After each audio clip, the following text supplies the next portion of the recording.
Welcome back to the second episode of the Daddy Caddie Podcast. Thanks for joining us on this journey through the junior golf world. We're here to help, so as always, let us guide you, ask us questions, and we're ready for the spring season to get kicked off. Yeah, we're definitely back in the swing of things, so to speak, for golf season in March and spring, and everybody's starting to kind of play their first events of the year. And along those lines, we kind of want to give you a little bit of advice on maybe what to pack when you're kind of taking these adventures in junior golf. I know in Texas the weather can be 4 seasons in a year, and last weekend when my daughter was playing in a tournament, an example of that is in the morning, you're teeing off at 7:30 in the morning and it's cold. But by the time you make that turn, you got to kind of de-layer yourself in a sense. So as always, when you're playing these tournaments, make sure you're bringing the appropriate weather gear. Make sure you're bringing your rain umbrellas, your push cards, extra sleeve of balls, extra gloves in there. I'm sure Aaron can add a few extra things that he can think of along the way as well. Yeah, make sure you look at that low and high for the day, right? Because that low is where you're going to tee off in the morning, for sure. Yes, sir. So how about this first guest, Russ? So we got the true Daddy Caddie, and his daughter, and who gained fame in the movie The Short Game. I know our kids have watched it, and great movie, and looking forward to really diving in with him. Yeah, I look forward to speaking with Rick and getting to know that journey that Alexa took to get to where she is now on the LPGA tour and a winner on tour and on top of that. And so it's really exciting to get to talk to Rick and see how he got Alexa to where he got her to. Yeah, I'm ready for it. And we'll also waste any time. Let's just jump in with him. Rick, appreciate your time today. Daddy Caddie is a new podcast that Rustin and I created to help families navigate this junior golf world. There's so many tournaments, there's so many aspects of the junior golf world and kids golf world, because there is a definite a difference between kids and juniors. Mm-hmm. And so we want to ask parents of successful junior golfers and now LPGA golfers how they navigated that world and how they would suggest for other parents. And now with you having a younger golfer as well back in the house and navigating that now, and what's different? Well,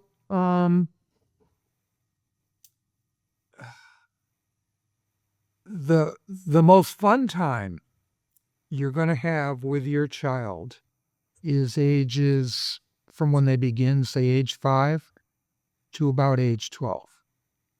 The world changes when you turn 12. And that's something that you have to be ready for mentally, emotionally, and financially. To me, the young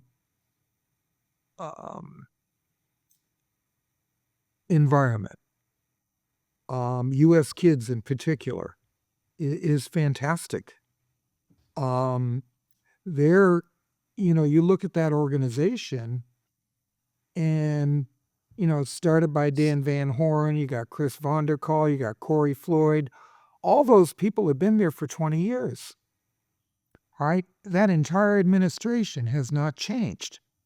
And the way that they created that, with local tours and then regional championships and world championship, I think is as good as it gets in any youth sport. I think it's the best in the going on.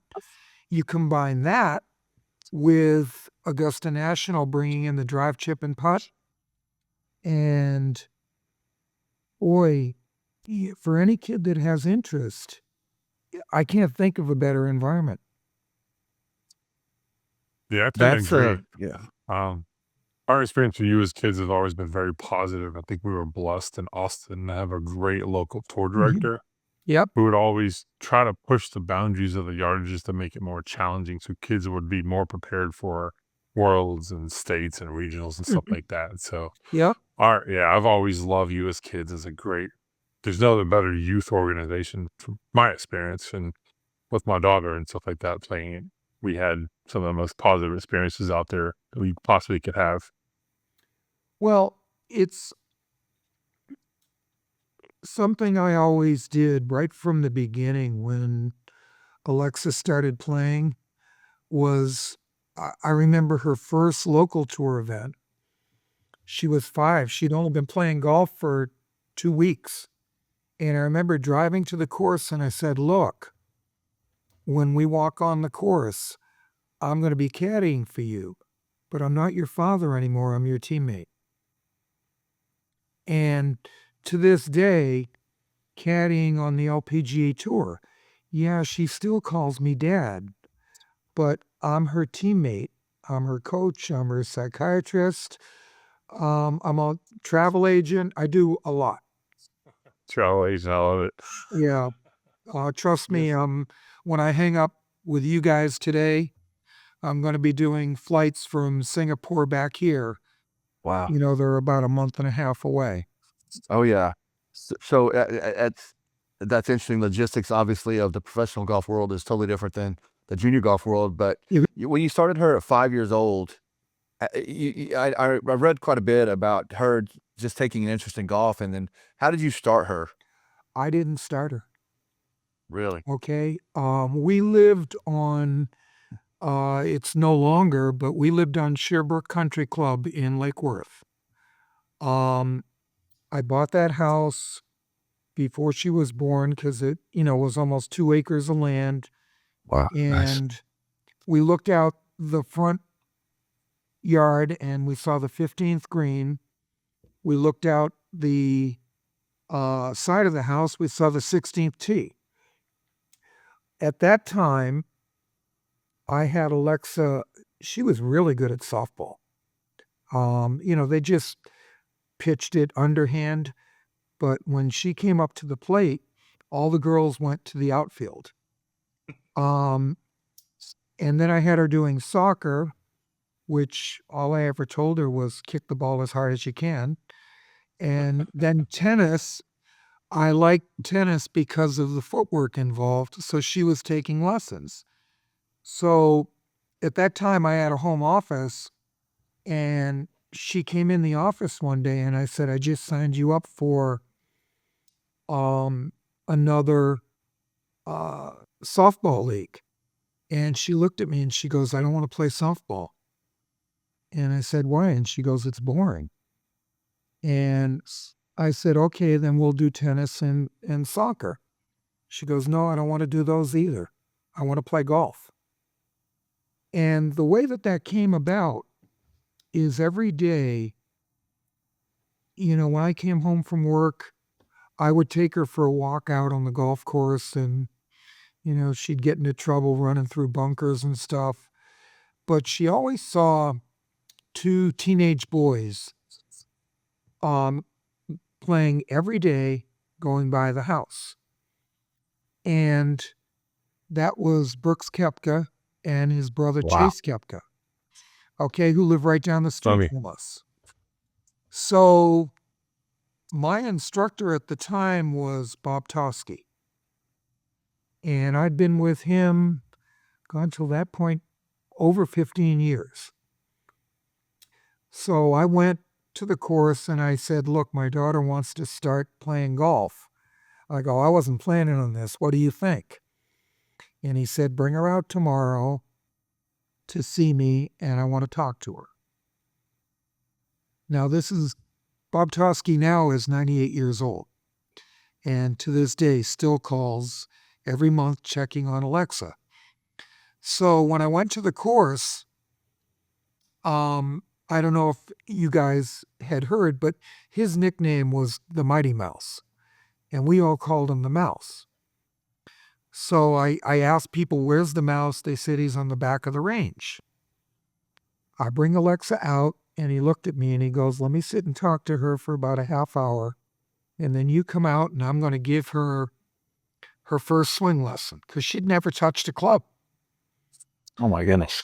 So I go out there and he's finishing up the talk and he says to her, what he talked to her about was how good the game was, how it was a game of honesty. And he said, "Do you have any questions?" And she looked at him and she goes, "They call you the mouse." And he goes, "Yeah." And she looks him straight in the eyes and goes, "Do you live in a cage?" Right. And that, then I watched him give her a lesson and she just went, boom, never missed a ball. And he was only going to spend about 15 minutes with her. He ended up staying with her for about an hour and a half. And that's when I said, "What should I do for lessons?" Because I didn't want to teach her. And he said, "Well, Donna, one of his assistants, and she was with Alexa for a couple of years after that. She was really just a beginner coach. But you guys having daughters or a son or whatever playing, I can tell you the most important thing, aside from do they have enthusiasm, is who you have as an instructor. That is, I said it to ESPN. I said it to Sports Illustrated. That's for a young kid. Whoever their instructor is more important than anything. And there's 30,000 instructors in the United States. And junior golf is a major league moneymaker. You have to have someone that, number one, is enthusiastic. Number two, communicates well and keeps everything very simple. And I'll give you an example. When Brooks Koepka was young, he had an instructor who is named Warren Bodke. Now, we went through instructors up until the time that Alexa was 14. And I watched, when she was 13 and 14, I watched Warren teach young juniors. He has an academy up in Hobe Sound. And I watched him every day. He came out, he put cones out at 10 yards, 20 yards, 30 yards. He would talk a little bit and just give a kid one thing to do. And every single time, and I bet I watched him give 100 lessons over the years, these kids had come away smiling and they were happy and they were enthusiastic. For every Warren, I probably saw 50 instructors that didn't get it. I saw one 10-year-old boy being coached one day. That instructor talked and swung himself for 45 minutes before the kid took a swing. So it's important that you have someone who relates but transfers enthusiasm. And then if you do find that, and good luck, because it wasn't until Peter Jacobson introduced me to Chris O'Connell when Alexa was 14 that I knew we had the right instructor. Wow. That's a very interesting point. Rustin, I think you were going to bring it up. Go ahead. I was going to say, yeah, I've kind of run into that in our local area when Rylan was little, where she was taking a lesson with somebody and they were clearly giving her bad advice because I knew better from my hack playing days, and that was completely incorrect. So I do believe that finding the right instructor with the right chemistry, with the right knowledge, who makes the game fun and challenges them at the same time is highly important. Do you know how simple Mr. Tosky kept it with Alexa the first day she took a lesson from him? His instruction, he taught her how to grip the club. He said, okay, you push back with your arm and you pull through with your arm. And that was her day one, I'll say through right up until probably 7-year-old thought process. Not only for swing, but for chipping and for putting. That's simple. Wow. All His right. knowledge base is pretty incredible. But you're absolutely right. And there's a different level of instructor, I think, for starting golfer versus a competitive golfer versus now to a elite amateur, and then a professional. And so to delineate that is, I think, very important for golf families out there. So that around the time she was 7, I think you were approached by a little group about doing a little documentary called The Short Game. Yeah. Tell us about that. How did that come about? And Oh, back when Alexa was 5 and 6, it was actually when she was 6. Excuse me. She was very shy around adults. So they asked us to do the Short Game movie, and I said no. And then they called back about a week and a half later, and I said no. And then we were playing in the Callaway Junior Worlds. in California, right? Yeah, and which is now IMG Junior Worlds, I believe. Yes, sir. And I told her, I said, okay, after we go there, I'll take you to Disney. We're at Disney, and they called again. And I said, Alexa, I know you're shy. They really want you to do this movie. And she said, okay. So I got on the phone with them, and I said, we will do it on one condition. And that is, I want every kid that watches this movie to want to play golf. And I got that. Josh Greenbaum was the producer. Justin Timberlake was the executive producer. Loved it. And Justin came out to visit with Alexa when she was 9 at Augusta National in the drive, chip, and putt. Surprised her. It was pretty cool. And I looked at him because I'd never met him really. And I said, did you know how big this movie would get? And he looked at me and he goes, oh yeah. He said, you watch, it's going to double every year in viewership, and it has. And I'll give you 3 examples that it's not only in the United States, it's worldwide. When Alexa was 11, she played in a Japan LPGA tournament, the Yonex Ladies Open.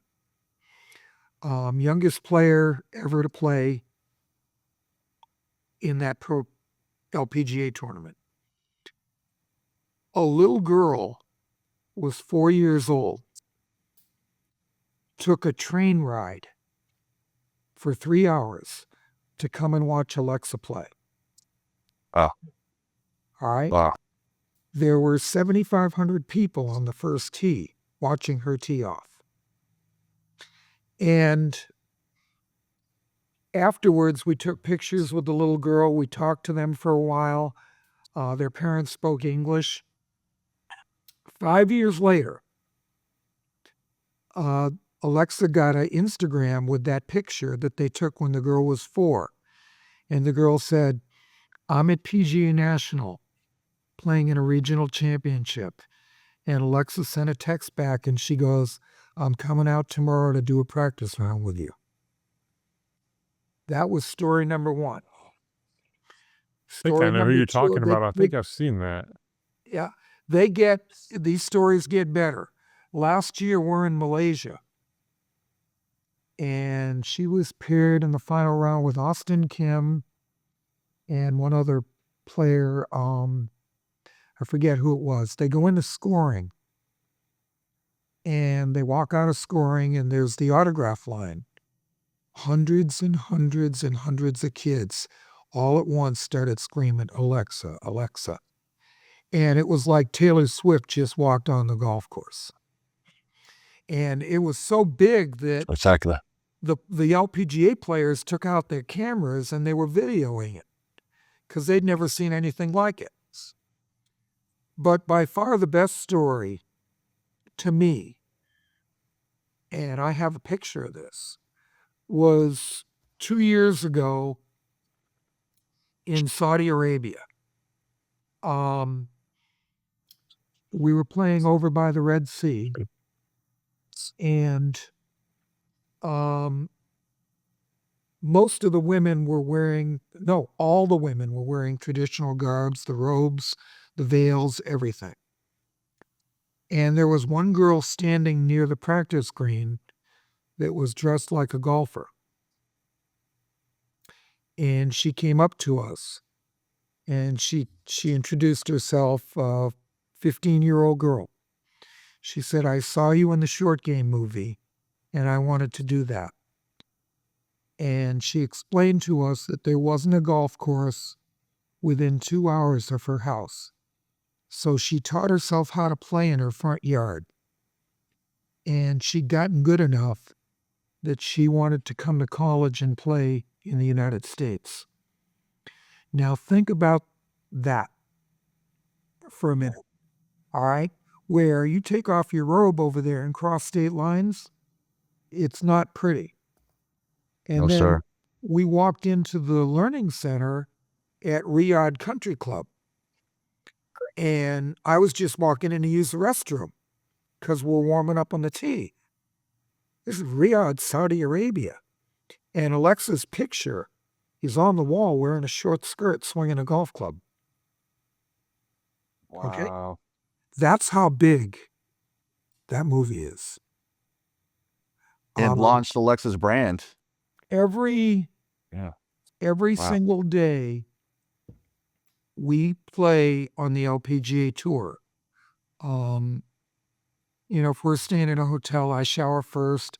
I prepare her golf bag. I mark up an extra 10 golf balls. And every single kid that comes up to us, and you can tell that has watched that movie, we hand them a golf ball. And that's been going on for 2 years now. And I cannot tell you, I'd say it's in the thousands, how many parents have come up to me after a round and talked to me about their playing golf because they saw her. And, mission accomplished. And then you put that together with the drive, chip, and putt, it's pretty good. Thank you again to Groove and Brush for sponsoring the Daddy Caddie Podcast. The Groove and Brush is the Daddy Caddie's best friend. Designed to keep club grooves clean for better shots, it features a magnetic attachment, a refillable water bottle for wet cleaning, and a durable nylon bristles that won't scratch your clubs. Check them out at groovebrush.com. Thanks again for sponsoring the Daddy Caddie Podcast. Is Alexa still friends with a lot of her Short Game cast members, such as like Alan? Because I know there was obviously scenes in the movie about them and how close they appeared and stuff like that. She's friendly with everyone that was in that movie. The French kid we never knew. Mm-hmm. But here's the thing about that movie. Every single one of those people, the kids that was in that movie, has done extremely well. Yeah. Every one of them. And how often does that happen? Not very. No, I can't tell you how many kids that had talent at 10, 11 years old, a lot of talent, that got a boyfriend, got into social media, did whatever, decided they didn't want to go through it. Well, that's pretty remarkable, that impact. I know my daughter, that was literally one of the first things I showed her was the Short Game. And I appreciated that. And that motivated her significantly to play golf and to start coming out with me and to do things like that. So that is an incredible impact from that standpoint. So going back to, we talked about earlier differentiating kids golf versus junior golf. when did she start to jump up to junior golf and play those longer distances like, you were talking about? Was that 12 years old or? No. At age 6, once a week, I did 2 things when she was 6 years old. I started teaching her, and we did this every day, and to this day. Today we worked on it. I started teaching her how to hit her wedges low. 20, 30, 40 yards. Leaving the handle back, letting the club head fly around. And right now on the LPGA Tour, Lydia Ko is by far the best at low wedges. In fact, she's better than anybody on the PGA Tour. I agree with that one. She is. Shot that won the British Open for her, low wedge off a thin lie. And I talked to her about it too. Alexa's a very talented low wedge player. But I guarantee you on the LPGA Tour, maybe 10 players. And we expanded it to, we also do low shots on every club in the bag. She can hit every club other than the putter, 3 different heights. In those windows. That was number 1. Yeah. And number 2, once a week, I would take her out. If, say, she played a 5,000 yard course, I would take her out and we'd play 6,000 yards. And I used to call it stretching her out. But what it did to her psychologically, because kids, when they start playing in tournaments, they hate the word bogey. And psychologically, it taught her how to get up and down. Right. And she also got longer. So at age 7, one of the directors on the Florida State Golf Association saw her play and said, "You'll be out there soon." And I looked at him and I said, "What about now?" And Lexi didn't start playing on Florida State till she was 10. Tiger didn't either. All right, so at age 7, he made a deal with me. He said, "I'll let her play 3 tournaments. If she finishes in the top half, I'll keep her here." So he said, "Where do you want to start?" And I said, "Put us at Old Corkscrew over in Naples." He goes, "That's the most brutal golf course in the whole state." I said, "So what?" And she finished 6th. I mean, nobody broke 80, but she finished 6th. And then I said, this was the 13 to 15 age group. And I said, "What does she have to do to play in the 16 to 18? And this is caddying for yourself, carrying your own bag." And he said she has to win. So at age 9, she won.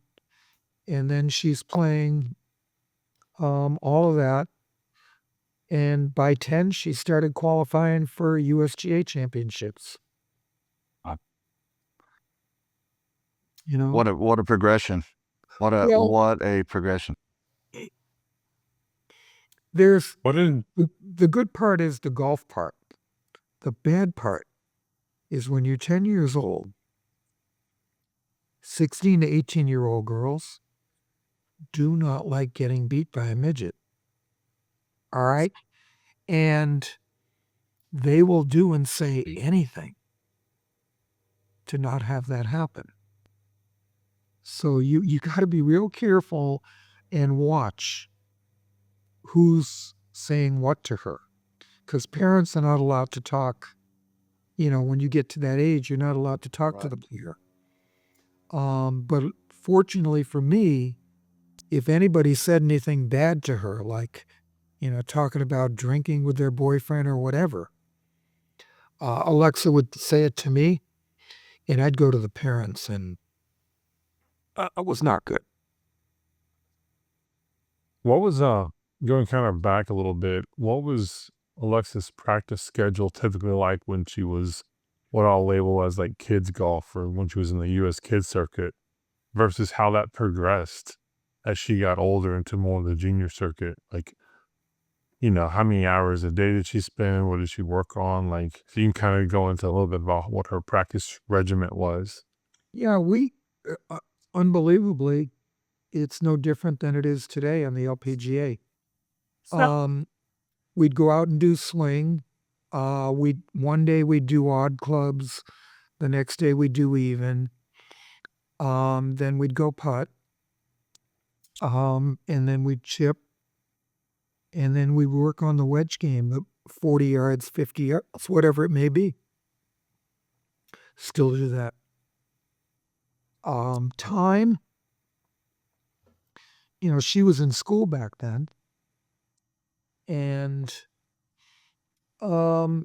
maybe 2 to 3 hours. We'd always, because we lived on the course, we'd always start on T10, and then I'd drop her off at the house once we hit 16. And that was pretty much it. But she had so much fun playing local tours. And this is why I think fondly about U.S. kids. They'd finish up, and every day it was something different. Putting contests for hours on the putting green. One day I caught her wrestling with a bunch of kids in the practice green bunker. Another day, her and another kid went into the pro shop, and every time the pro turned around, they'd rearrange the clothing. They did something all the time, and they had a blast. That's funny because Rustin and I, we actually met at Longleaf. Our daughters were having a little putting contest after the round, exactly like you're talking about. And he and I just started talking. We're just enjoying watching them have fun and laugh and joke around and been good friends 4 years now, Rustin. No, they were like 8, 5. man. Yeah, that was a long 5, time ago.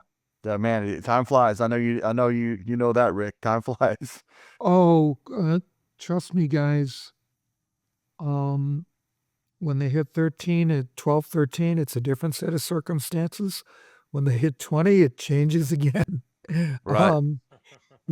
And all I'll say is that if you have a daughter, you better hope you got a wife with a strong backbone. Right. Yes. That's we're learning that. I do not. Yeah. Yes, sir. But golf is no different than schoolwork or anything else. When your child answers you back or doesn't do their homework or whatever. The good thing for me is all I had to do to discipline my daughter was take her clubs away. Now it's between that and taking the phone away. We were kids, we got spanked. You don't have to do that. You just take the clubs away. So moving into the junior golf world, and that line's really blurry with Alexa because she was so successful early. But moving into the junior golf world, what did that travel schedule look like? What did you try to, what kind of tournaments did you try to get her in at first? So, first and foremost, I'm going to say that you better have a hell of a bank account if you want to do the national schedule. Right. Learning that. Yeah, I firmly believe that the state's agencies, wherever you are, Texas, California, Massachusetts, Rhode Island, are fantastic. And that they do not have enough power, quote unquote, ranking wise, that some of these bigger tours do that are 5 times the expense. And don't be afraid to rely more on the state agency. I realize that When you turn 12, people are going to say, come on to my tour and you'll get a college scholarship. No. You know who's going to get you a college scholarship? Your child. All right? And you. And the amount of time you put in. When Alexa was 12, she played in the Annika Junior and got paired with Rose Zhang. And they became very close. And every tournament Rose played in, which was all of them, Alexa had to play in. That kind of thing. And I was very happy when that was over. All right. I really was, because, the way that it's structured in the United States as opposed to every other country is, well, if you don't play in this championship, you don't get cups or points for the Junior Ryder Cup or points for the Junior Solheim. And the Junior Ryder Cup was fantastic, please. But Junior PGA is also good. Okay? The only complaint I'd have is they need to lengthen their golf courses and challenge players. But to me, I always felt in U.S. Kids and Florida State Golf Association that those two groups cared about your child improving. And when they hit 12 and they've got to play these national and international things, it's all about money. It's not about your child improving. That being said, there's some independent tournaments like Kathy Whitworth, Honda Junior. I don't know if they call it Honda Junior anymore. Scott Robertson in Roanoke, Virginia. Those were all charity events. They were not about money. Okay, and for the kids, they were great. And finding those. We played in the several years in the Starburst in Waco, Texas. Waco, right? Yep. Right. All right. They shut That it was down. fun. You go 3 Yeah. courses, 3 days. Yep. I mean, we're at a, and I guess the course doesn't exist anymore. We're in a 9-hole course in Monroe, Texas, and the board of the, people are riding around in golf carts with faux fur on them, but the board of that country club told us, without this tournament, we can't afford to keep the course open. All right? Well, we had fun doing that. We had fun in the Callaway Junior World, because you got to meet people from all over the world. Right. But not only that, your child is doing it with you. Okay? That doesn't happen in figure skating or gymnastics or hockey or baseball. So it's an opportunity for you to have a relationship with your child that no one else does. Well said. Yeah, you kind of mentioned some ranking things earlier. Did you ever, what's the word, get too caught up in like how a tournament was ranked, or you just play simply to play and just get better and learn from each experience? Because I know a few parents that pay attention to, well, the differential on this one is only 71, so it's going to hurt our ranking if we don't play, if we play in this event. Or how did you kind of navigate that kind of ranking element world? I never worried about that. I worried more about playing her in the highest level I could to challenge her. Which obviously takes care of the ranking elements. Right. I mean, we started going to U.S. Girls, U.S. Amateur, U.S. Mhm. Open qualifiers when she was 8. Wow. And she made her first USAM at age 11 and played in 6 of them, before she turned pro at 17. USGA is good. That's a challenge. US girls, you don't caddy. US amateur, you do caddy. That's funny how that works. I've always thought. Yeah. I remember the first time we went to the US Open qualifier at age 8, we did 36 holes. And in one day, it's a day from hell. Still do. And I remember she got into the car. She's 8 years old. No more than 2 minutes later, passed out cold, sound asleep, But it's things like that, I remember like they happened yesterday. I imagine a walk to remember would also be the ANWA, and the first when she received that invitation. Can you tell us about that experience? I remember her telling that story where in the short game she wants to be the first girl to play at Augusta National in an event, and wow, to make that come true is just an amazing experience. I can imagine. My daughter competed in the finals of the drive, chip, and putt, and so being on the ground is amazing. But just in your situation, I can only imagine just how proud you were and that experience for her. Oh yeah. I mean,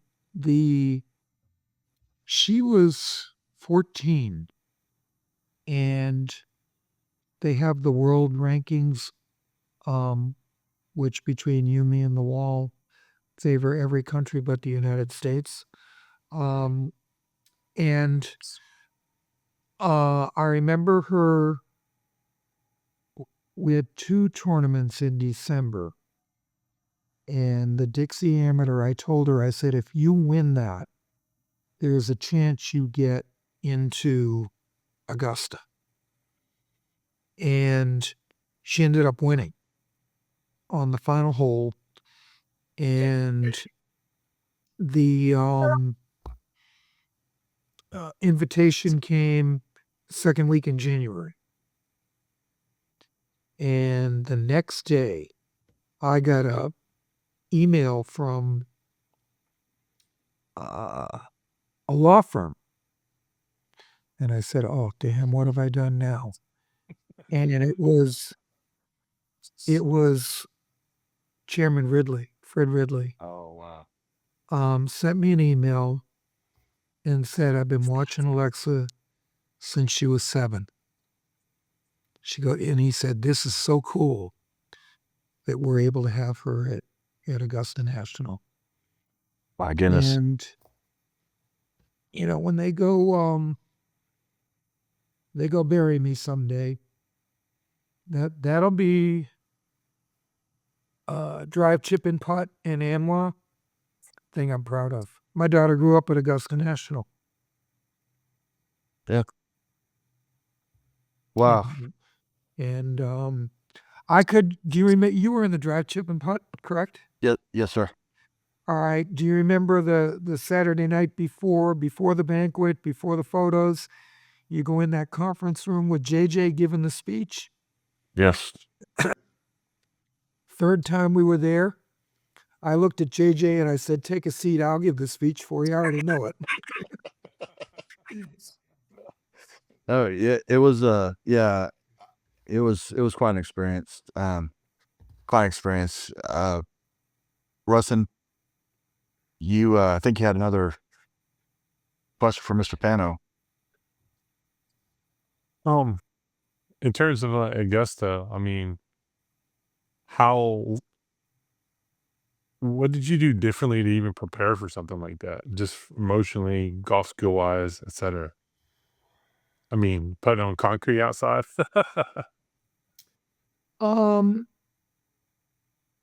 We putted, I think the only thing we did, we chipped and we putted a lot downhill. And that was about it. Year 1, they had 3 putts instead of 2. The first year they ever had it. Oh, wow. I didn't know that. Yeah. And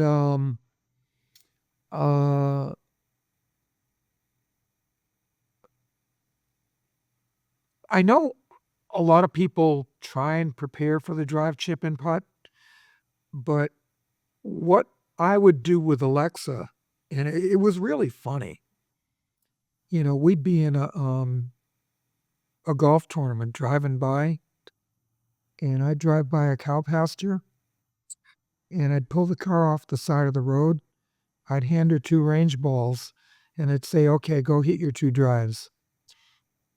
And we were stuck in a major traffic jam. I haven't had her do it once off the side of the road into the woods. It was funny as no tomorrow. You can't really prepare for the drive, chip, and putt, but once you get there and you see how well they treat you, and it's off the charts. When you get out of that van and you go to the chipping area, and all those green jackets come out and introduce themselves, it's pretty cool. It is. Well, Rick, we've kept you for a while, but I have 2 last things for you. Mhm. I remember there was a conversation that you and Alexa had. It might have been at ANWA about a club selection, or about a club selection. Then in her, when she became a professional, she had another club to win her first event. And you said, there was a little question on that club selection in the first incident I was talking about. Then when she won her event, you pulled the right club, and you said, never again. I know what you're talking about. She was on Epson tour, and the final hole was a par 5, and I felt she could get there. So I handed her a wood she didn't hit well, went in front of the bunker, and her drop shot over. She couldn't birdie the hole. She parred it. Ended up in a playoff, ended up losing when the other player hit a no-brainer and eagled the hole. So we're in Ireland, and it was the first playoff hole. Or no, the final hole, hole 18. And she hit her drive into the deep rough. It was about 4 inches deep. And we're about 200 yards away. And we have a rule in our house, and it's play to win. Nobody remembers who finishes second. And she asked me about 15 times, "Can I hit this?" And we pulled out a 4-iron hybrid, and I said, "Absolutely." And she pured it. And after Beautiful. she won, I went up, and the first thing I said to her is, "Don't ever let me hear about Kingston for the rest of my life." Because I heard about it on the car ride.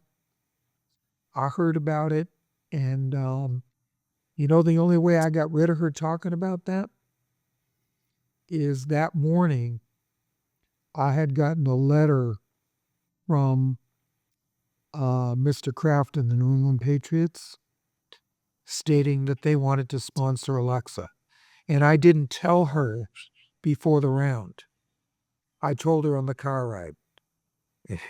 She's ready to rip my head off. And she looks at me and she goes, "Really?" And I said, "Yeah." And that was it. Lifelong Patriots fan. That had to be just an amazing experience to get that sponsorship. Yeah. The ride to Gillette that I had done maybe 400 times, I didn't talk the whole way down. And she goes, "Why are you so quiet?" And I said, "Well, normally I'm yelling at Doug to, get around traffic going to the stadium." And I said, "I've never gone into the employee parking lot before." And we walked in, and you know why they win. Just Sir. by all the, you do. Every person from the security guard on up first class there. Well, one last thing we want to kind of cover, and if you can kind of tell us a little bit about Alexa Pano and Friends golf tournament that I know y'all do for charity. You can kind of let our audience know kind of what that's about, and if there's any way they can get them. We had done it once. We ended up doing it in Texas right after the Kathy Whitworth. And that was for the charity for the Veterans Golfer Association. We haven't done anything since. It's been, our schedule is brutal. I bet. We're in 14 different countries every year, and we're only home, less than 3 months out of the year. So Is there any? Does Alexa have any charity set up that's some of our listeners can donate to if they have the opportunity? Not at this time, no. Okay. We haven't done anything.